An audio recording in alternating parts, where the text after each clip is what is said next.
Hello, welcome everyone to our next section 12 in the workbook A Course in Miracles, and the lesson today is lesson 331, which involves the statement, "There is no conflict, for my will is yours."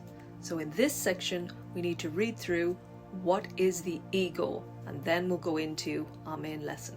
How foolish, Father, to believe your Son could cause himself to suffer. Could he make a plan for his damnation and be left without a certain way to his release? You love me, Father. You could never leave me desolate, to die within a world of pain and cruelty. How could I think that love has left itself? There is no will except the will of love. Fear is a dream and has no will that can conflict with yours.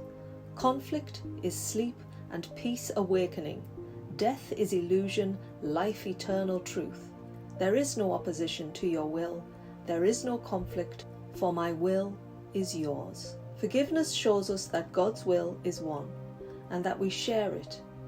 Let us look upon the holy sights forgiveness shows today, that we may find the peace of God. Amen. The ego is a separate identity that we have created to take away our power, because we forget we are God's Son. We are part of God. We're not a separate thing, but because we want to be this separate thing, we suffer, because we're trying to make ourselves into a unit of God on its own, to be the only thing that we have to create to survive. And that is the lie. That is not the truth of who we are. And the more we perpetuate that truth, the more we are going to die, because that is not a living thing. God is the life force inside of you, not the identity, this separate little thing. And it is a little thing that's been blown up to be so much more, with all the meanings and everything else that have been placed onto it to bump it up, to make it this huge, grandiose thing, which is just miserable. It causes suffering. And we see this in our sisters and our brothers. We see them as separate little selves that we have to fight and have these conflicts with, but that is a lie too.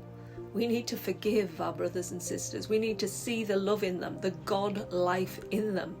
And when we do that, we diminish this separate ego and we become one with our Creator, and then our life flows. That's what today's lesson's about.